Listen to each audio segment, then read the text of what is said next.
الله الرحمن الرحيم يا أيها الذين آمنوا إن تطيعوا فريقا من الذين كفروا يردوكم على أعقابكم فتنقلبوا خاسرين بل الله مولاكم وهو خير الناصرين صدق الله العظيم. وقال سيدنا وحبيبنا ومولانا محمد صلى الله عليه وسلم الشرك أخفى من طبيب النملة السوداء على الصفرة السوداء في الليلة السوداء. صدق رسول الله صلى الله عليه وسلم.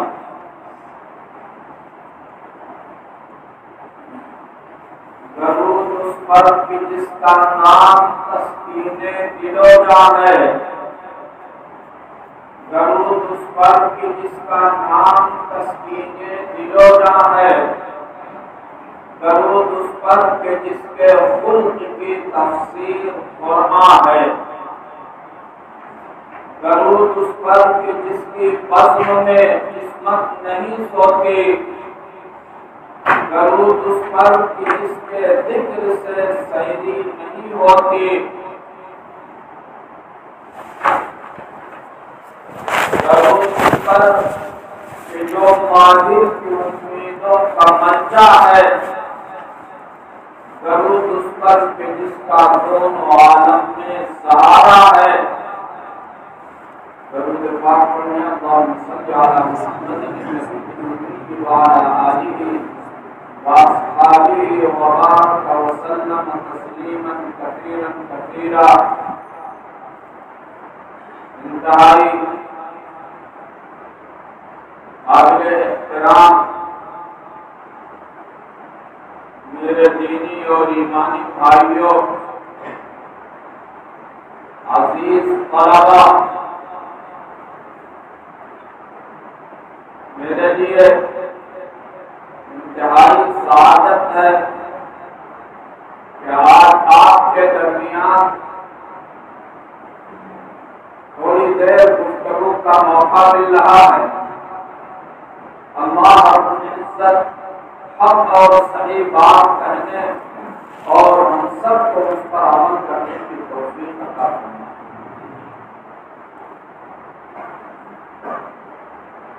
یہ حقیقت ہر مومن بندے کو جس کا ایمان ہے اللہ پر، اللہ کے رسول پر، اللہ کی کتاب پر، اللہ کے فرشتوں پر اور مرنے کے بعد جنت اور جہنم پر جس کا بھی ایمان ہے، یہ حقیقت اس کے دل میں راسخ ہے اور راسخ رہنی بھی چاہیے کہ آقائے نامدار تاجدار بطحہ محمد عربی صلی اللہ علیہ وسلم اور آپ کے ان جانثار صحابہ جن کا سلسلہ حضرت صدیق اکبر رضی اللہ تعالی عنہ سے شروع ہو کر حضرت عمر فاروق، حضرت عثمان غنی، حضرت علی، حضرت حذیفہ اور دیگر صحابہ کرام رضوان اللہ علیہم اجمعین سے ہوتا ہوا حضرت طفیل رضی اللہ تعالی عنہ کا ختم ہوا. وہ پوری کی پوری جماعت ایسی تھی جن کے اندر دو خوبیاں پائی جاتی. سب سے پہلی اور بنیادی خوبی اس پوری جماعت حقہ کے اندر جو پائی جاتی تھی وہ یہ تھی کہ آقائے نامدار محمد عربی صلی اللہ علیہ وسلم کی اطاعت، بلکہ آپ کے ہر اشارے کے اوپر اپنے آپ کو قربان کرنے کے لیے تیار ہے.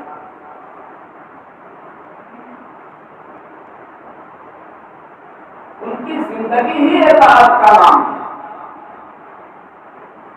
سر منہ ان کے اندر انحراف نہیں پایا جاتا۔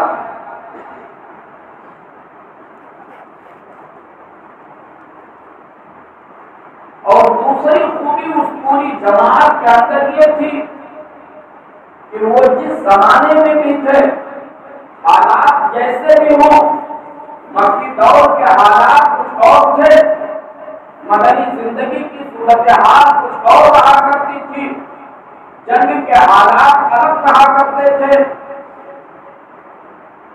اور ہم کے حالات الگ رہا کرتے تھے، لیکن ان تمام حالات کے اندر ان کی خوبی یہ تھی کہ وہ اسلام کے نام پر مر مٹنے والے اور طاقتور صحابی کی حیثیت سے ہر ایک زندگی گزارتے ہیں۔ جناب نبی کریم صلی اللہ علیہ وسلم کا وہ ارشاد آپ نے پڑھا ہوگا اور سنا ہوگا، جس میں آقا کریم صلی اللہ علیہ وسلم نے فرمایا تھا المؤمن القوی خیر واحب الی اللہ من المؤمن الضعیف، کہ طاقتور مومن بندہ اللہ رب العزت کی نگاہ میں کمزور مومن اور کمزور مسلمان سے بدرجہ ہے۔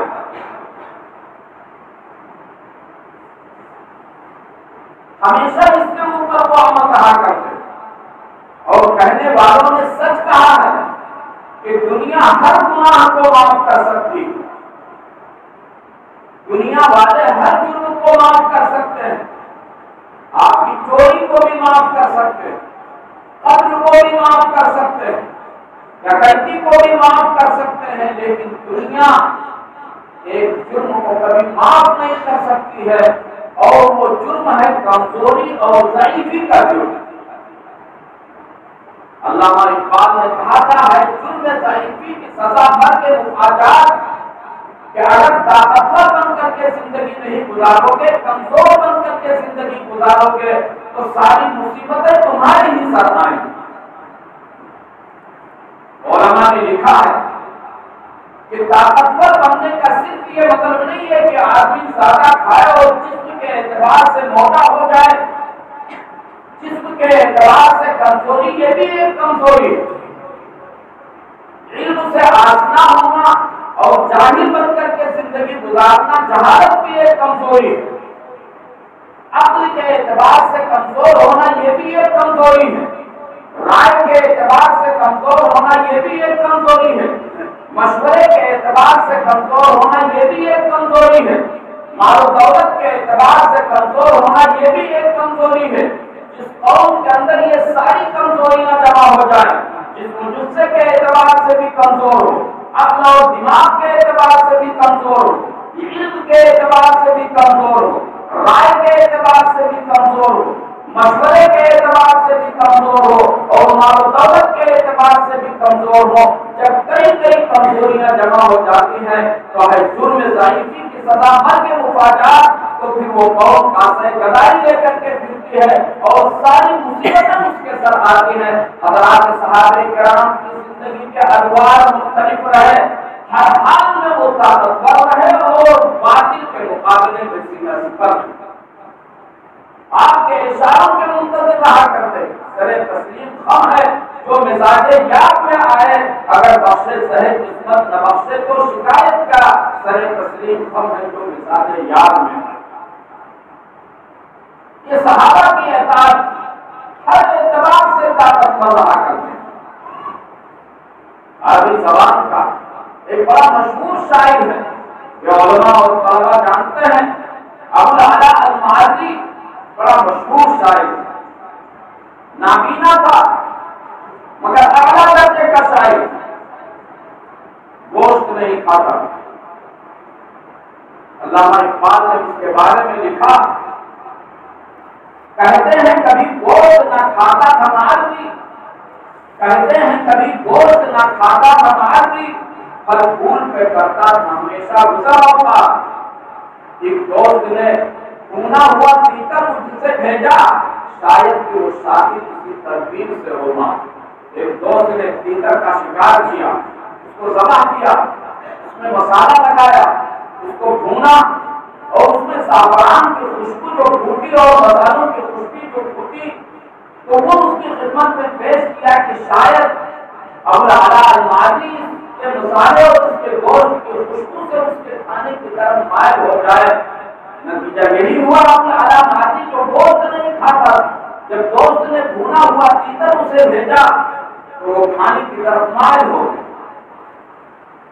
علامہ اقبال کا شعر پھر سنیے، کہتے ہیں کبھی گوشت نہ کھاتا تھا معدی، پر خون پہ کرتا تھا ہمیشہ گزر اوقات۔ ایک دوست نے بھونا ہوا تیتر اسے بھیجا، شاید کہ وہ شادی کسی تدبیر سے ہو مات۔ جب اس کے سامنے گوشت آیا تو ابوالعلا المعدی نے اس تیتر کو مخاطب کر کے کہا، اے غربتی بیچارہ ذرا یہ تو بتا تو تیری وہ سزا کیا ہے؟ یہ ہے جس کی مکافات۔ اے تیتر ذرا تو یہ بتلا کہ آخر تو نے کون سا گناہ کیا، کون سا جرم کیا تھا کہ تیرے اوپر گولی چلی، تیرے سینے کے اوپر تیر چلایا گیا، تجھے ذبح کیا گیا، تجھے آگ کے اوپر رکھا گیا، تجھے مصالحوں میں ملایا گیا اور پھر اس کے بعد تجھے دسترخوان کی زینت بنایا گیا، آخر تو نے کون سا جرم کیا تھا؟ کیا جواب دیتا؟ ابوالعلا المعدی کی زبان سے علامہ اقبال نے کہا، میں بتاتا ہوں، افسوس صد افسوس کی شاہی نہ بنا تو، افسوس صد افسوس کی شاہی نہ بنا تو، دیکھے نہ تیری آنکھ میں قدرت کے اشارات، تقدیر کے قاضی کا یہ فتویٰ ہے ازل سے، اے جرم ضعیفی کی سزا نہ کے منواد۔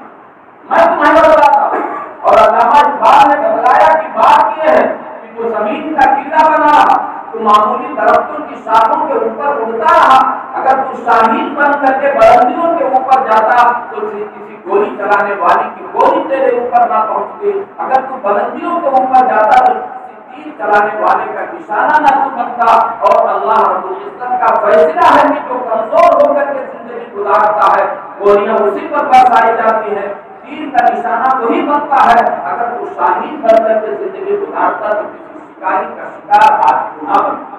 یہ لکھنے کے بعد لکھتے ہیں اور مسلم کا بھی یہی حال، اگر ہم طاقتور بن کر کے زندگی گزاریں تو ہم دوسرے قوموں کا نمائندہ نہیں بن پائیں گے۔ افسوس کہ ہمارے اندر کمزوریاں، جہالت کی کمزوری، علم کی کمزوری، تو علم پڑھنے کے لیے بھی ہمارے بچے آتے ہیں یا اسکولوں میں جاتے ہیں، وہ جتنی شوق کے ساتھ اور جتنی ہمت کے ساتھ، جس حوصلے کے ساتھ، جس جدوجہد اور محنت کے ساتھ انہیں پڑھنا چاہیے، وہ اس علم کو بھی حاصل نہیں کرتے، گھر والوں کو بھی دھوکہ دیتے۔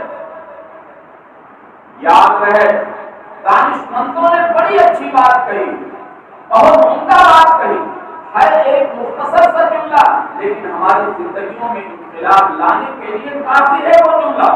لکھا ہے کہ طوفان باد و بارہ سے قوموں کو وہ نقصان نہیں پہنچتا، طوفان باد و بارہ سے قوموں کو وہ نقصان نہیں پہنچتا، آندھیاں آ جائے، سیلاب آ جائے، فسادات ہو جائے، بستیاں تباہ ہو جائیں، ان آندھیوں میں، سیلاب میں، طوفانوں میں، جنگوں میں بستیاں کی بستیاں تباہ ہو جائیں، لیکن قوموں کو اتنا نقصان نہیں پہنچتا جتنا نقصان قوموں کو اس وقت پہنچتا ہے جب کسی قوم کے اندر صحیح شعور کا خاتمہ ہو۔ جس قوم کے اندر صحیح شعور ختم ہو جاتا ہے اس کا نقصان قوم کو زیادہ ہے۔ ایک بادشاہ نے اپنے بیٹے کو سپہ سالار بنایا اور جب وہ محاذ پر گیا تو اسے نصیحت کرتے ہوئے کہا کہ بیٹا دیکھو، تمہیں سپہ سالار بنایا جا رہا اور تمہیں محاذ کے اوپر بھیجا جا رہا، یہ بات یاد رکھو کہ اللہ رب العزت نے عزت اور راحت میں بیر رکھی۔ اللہ رب العزت نے عزت اور راحت میں بیر رکھی ہے۔ اگر تم عزت کو چاہتے ہو تو راحت کو چھوڑ دو، قربان کر دو۔ یہ نہیں ہو سکتا کہ تم راحت کی زندگی گزارو اور تمہیں عزت بھی ملے، پہلے راحتوں کو قربان کرنا پڑتا ہے، تب جا کر کے عزتیں حاصل ہوتی۔ آرزوؤں اور تمناؤں سے کوئی چیز دنیا کے اندر حاصل نہیں ہوتی۔ اگر ایک آدمی بیٹھ کر کے اپنے گھر میں ایک کاشتکار یہ سوچے کہ اس کے کھیت کے اندر اناج پیدا ہو جائے اور بڑی قیمت میں فروخت ہو اور وہ اپنے کھیت کے اندر ہل نہ چلائے، اپنی کھیت کو ہموار نہ کرے، اس میں بیج نہ ڈالے، اس کی سینچائی نہ کرے اور پاشی کے اوپر توجہ نہ دے، اس میں دوا دارو کا چھڑکاؤ نہ کرے، کبھی بھی اس کھیت کے اندر والا نہیں ہو سکتا۔ ایک شخص صرف اپنے کمرے میں بیٹھ کر کے یہ چاہے کہ میں بہت بڑا محدث ہو جاؤں اور بہت بڑا محدث ہو جاؤں، بہت بڑا مفسر ہو جاؤں، کبھی آرزوؤں اور تمناؤں سے دنیا کے اندر کوئی چیز حاصل نہیں ہوتی۔ انسان کامیاب وہ ہوتا ہے کہ جب وہ اپنی آرزوؤں اور تمناؤں کے مطابق محنت اور جدوجہد کرتا ہے، راحت کو چھوڑ دیتا ہے۔ امام بخاری رحمۃ اللہ علیہ جن کا سکہ ہے دنیا کے اندر اور جن کے احسان کے تلے پوری امت کی گردنیں جھکی ہوئی ہیں اور کوئی بھی عالم دین نہیں ہو سکتا ہے جب تک کہ اس کتاب کو پڑھ کر کے اس مرحلے سے نہ گزر جائے۔ پوری امت کا ان کے اوپر احسان ہے۔ علماء نے لکھا ہے اور ان کے حالات میں آتا ہے کہ ایک رات میں 20 مرتبہ وہ اٹھتے تھے اور چراغ جلاتے تھے اور پڑھتے تھے اور سوتے تھے، پھر کوئی مسئلہ یاد آ جاتا تھا، پھر اٹھتے تھے اور وضو کرتے تھے اور چراغ جلاتے تھے، پھر اس کو پڑھتے تھے۔ اس طریقے سے انہوں نے اپنی زندگی گزاری کی راحتیں قربان کر دی اور اس مقام بلند کے اوپر پہنچ گئے کہ امت کی گردنیں آج ان کے احسان کے تلے جھکی ہوئی۔ ہمارا شغل ہے دن رات سونا، یاد دلبر میں ہماری نیند ہے محبت خیال یار، ان کی نیند ہی ہوئی۔ تو میرے عزیز طلبہ کے لیے بھی یہ نصیحت ہے، عام لوگوں کے لیے بھی یہ نصیحت ہے کہ اگر طاقتور بننا چاہتے ہو تو عزت لینا چاہتے ہو تو اپنی زندگیوں کے اندر راحت کو قربان کرو، محنت کرو، جدوجہد کرو اور اپنے آپ کو طاقتور بننے کے لیے ضروری ہے کہ علم کے اعتبار سے طاقت کرو، دماغ کے اعتبار سے طاقت کرو، رائے اور مشورے کے اعتبار سے طاقت کرو، تب جا کر کے دنیا کے اندر عزت بھی۔ کسی نے ایک دانشور سے پوچھا کہ دنیا میں سب سے بڑی نعمت کیا؟ کہا عقل سب سے بڑی نعمت جس سے دین اور دنیا دونوں میں۔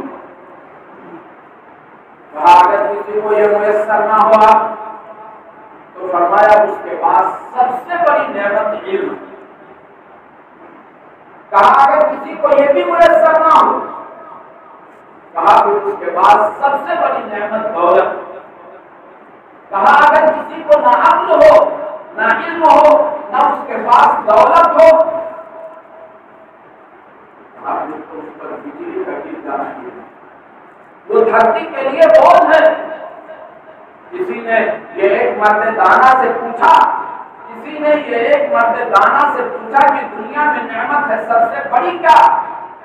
کہا عقل جس سے ملے بھی نہیں۔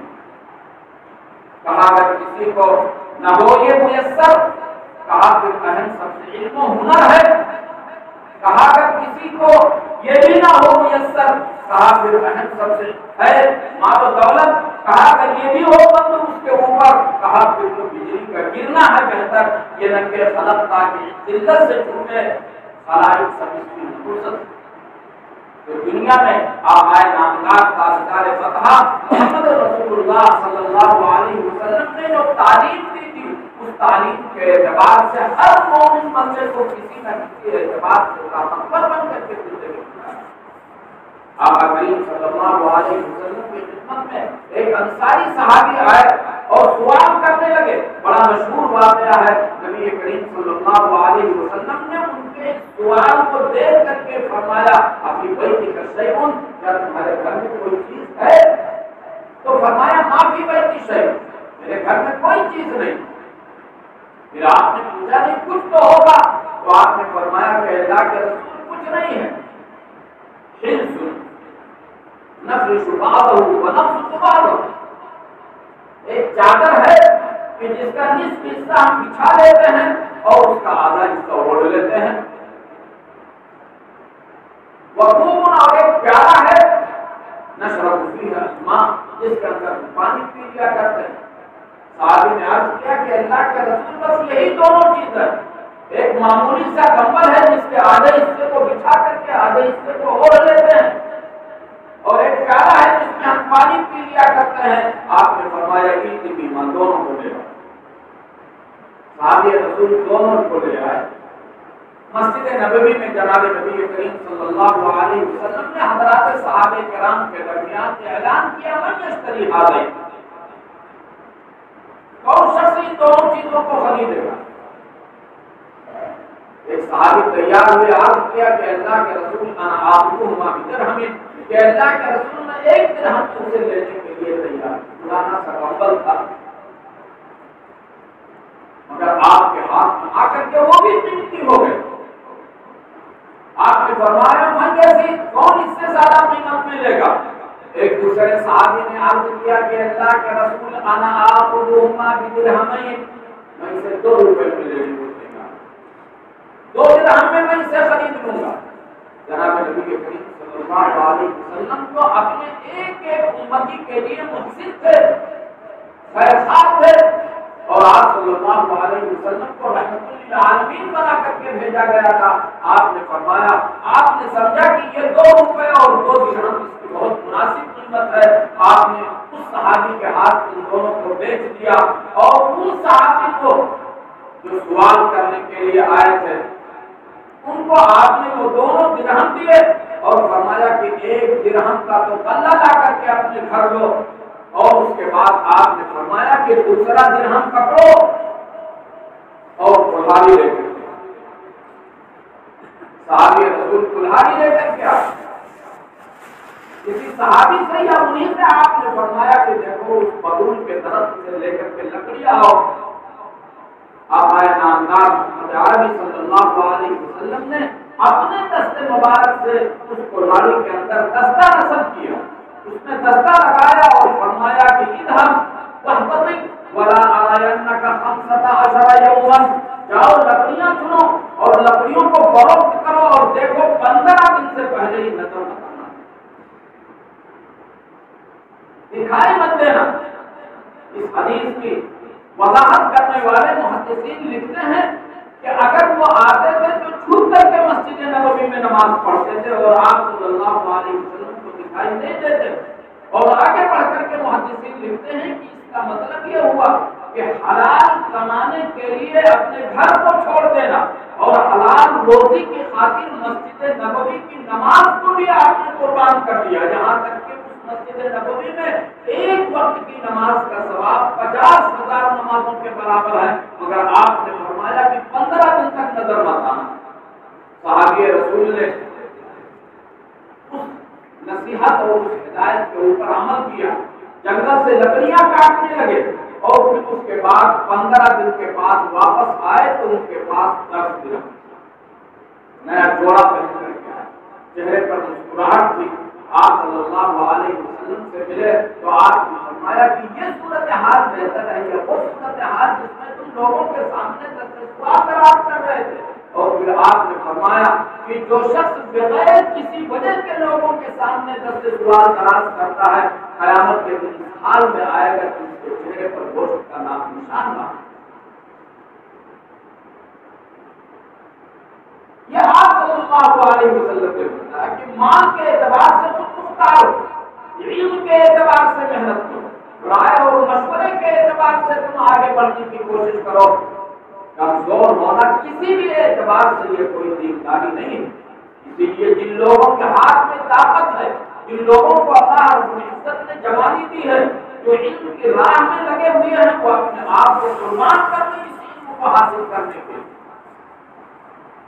آرزوؤں اور تمناؤں سے چاہیں کہ علم حاصل ہو جائے، ایسا نہیں ہے۔ مؤرخ یوں جگہ دیتا نہیں تاریخ عالم میں، مؤرخ یوں جگہ دیتا نہیں تاریخ عالم میں، بڑی دشواریوں کے بعد پیدا نہ اپنے آپ کو قربان کریں، اپنے آپ کو لگاؤ گے اور اپنے آپ کو جس میدان کے اندر کھپاؤ گے اور جس اعتبار سے بھی محنت کرو گے، اللہ رب العزت محنت کرنے والوں کو ان کا صلہ دیتا ہے، اور محنت کرنے والوں کی محنت کو اللہ رب العزت ضائع نہیں کرتا۔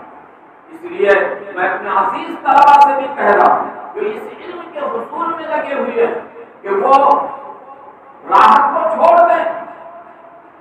راحت سے علم حاصل نہیں ہوتا، ہر چیز کا شوق ہو، تمہیں موبائل دیکھنے کا شوق، تمہیں تفریح کا شوق ہو، تمہیں ہنسی مذاق کا شوق ہو، تمہیں ہوٹل بازی کا شوق ہو، راتوں رات ساتھیوں کے ساتھ داستان اور کہانیوں میں گزارنے کا شوق ہو اور یہ چاہو کہ آگے بڑھ جاؤ، یہ نہیں ہو سکتا ہے۔ اگر امت کے لیے کچھ کام کرنا ہے تو اپنے آپ کو قربان کرنا ہے۔ وہی جوان ہے ملت کی آنکھ کا تارا، وہی جوان ہے ملت کی آنکھ کا تارا، شباب جس کا ہو بیدار، شباب جس کا ہو بیدار، سرد ہو کاری، ایسا ہی جوان جس کی زندگی بیدار ہو اور جو اپنے آپ کو لگائے اور کھپائے، قوم کا کام وہی آ سکتا ہے اور قوم کی نیا وہی پا سکتا ہے۔ ہر ایک کے لیے نصیحت ہے۔ آقا کریم صلی اللہ علیہ وسلم کی یہ ہدایت کہ انسان اس لیے زمین کے اوپر آیا ہے تو اس کے لیے نمونہ آپ صلی اللہ علیہ وسلم کی ذات گرامی اور حضرات صحابہ کرام کا وہ عمل ہے جو پوری امت کے سامنے کھلی ہوئی کتاب کی طرح نمایاں۔ ہر مومن بندہ اس کو اپنائے اور جس اعتبار سے اللہ رب العزت نے جس کو جیسا بنایا ہے اپنے آپ کو کمزور نہ کرے، اس لیے کہ ہم دیکھ رہے ہیں کہ دشمن بہت بیدار ہے۔ وہ صرف یہ نہیں چاہتا ہے کہ وہ ہم کو ہمارے مذہب سے الگ کر دے، وہ یہ نہیں چاہتا ہے کہ ہم کو ہمارے امتیاز سے صرف الگ کر دے، بلکہ وہ تو یہ چاہتا ہے کہ ہمارا اور آپ کا جو اٹوٹ رشتہ ہے آقا نامدار محمد عربی صلی اللہ علیہ وسلم سے، اس رشتے سے ہم کو کاٹ دے اور ہمارا جو رشتہ قرآن اور اسلام سے جڑا ہوا ہے اس کو کاٹنے کی کوشش کر رہا ہے۔ اس لیے ہمیں اور آپ کو اس سے بھی زیادہ بیدار رہنا ہے۔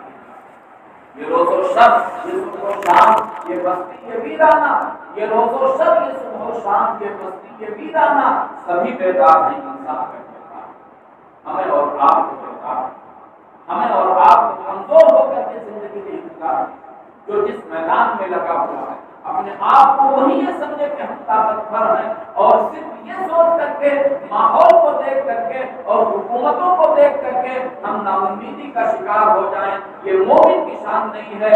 یہ ان لوگوں کی شان ہے جو ایمان سے خالی ہیں۔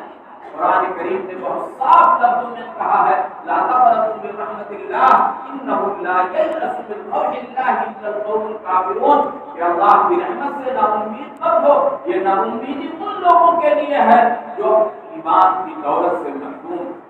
یہ نا امیدی ان کے لیے حیرت کی بات ہے کہ جس قوم کو سبق دیا گیا ہے اس بات کا کہ تم نا امید مت ہو، وہی قوم آج نا امیدی کا محض اس لیے شکار ہو رہی ہے کہ حالات بظاہر اس کے سامنے اس کی موافقت میں نہیں ہے۔ نا امیدی کا شکار ہونے کی ضرورت نہیں ہے۔ دل کا ایام نداولھا بین الناس، یہ روز و شب آتے جاتے رہتے ہیں۔ اللہ رب العزت حالات بدلتا رہتا ہے اور اللہ رب العزت کو حالات بدلتے دیر نہیں لگتی ہے۔ ایک شاعر نے بڑی اچھی بات کہی ہے، آج ہے رات کو کل صبح یقیناً ہوگی، آج ہے رات کو کل صبح یقیناً ہوگی، ہے یہی وقت کا آئین جہاں کا دستور، رات کرتی ہے اجالوں پہ بہت مشق ستم، آخرکار ابھرتا ہے صبح کا نور آئے گا، اللہ کی نصرت اور مدد آئے گی۔ ہمیں اور آپ کو تبدیل ہونے کی ضرورت ہے۔ ہمارا شعار اسلامی ہو، ہمارا طریقہ اسلامی ہو، گھروں کا ماحول اسلامی ہو، ہم اپنے چہرے سے مسلمان نظر آئیں، ہم اپنے نشست و برخاست سے مسلمان نظر آئیں، اپنے اندر تبدیلی پیدا کرنے کی ضرورت ہے۔ یہ تبدیلی انشاءاللہ دوسری تبدیلی کا پیش خیمہ ثابت ہوگی۔ اللہ رب العزت اس کہنے والے گنہگار کو بھی اور آپ اللہ حاضرین اور سامعین کو بھی اللہ رب العزت اس پر عمل کرنے کی توفیق عطا فرمائے، آمین۔ وآخر دعوانا الحمد للہ رب العالمین۔ اے خدا، جس میں جب تک کہ میری جان رہے اس کے صدقے تیرے محبوب کے قربان رہے، کچھ رہے یا نہ رہے، پر یہ دعا ہے کہ امیر نسل کے وقت سلامت کی میرا ایمان رہے، آمین۔ وآخر دعوانا الحمد للہ۔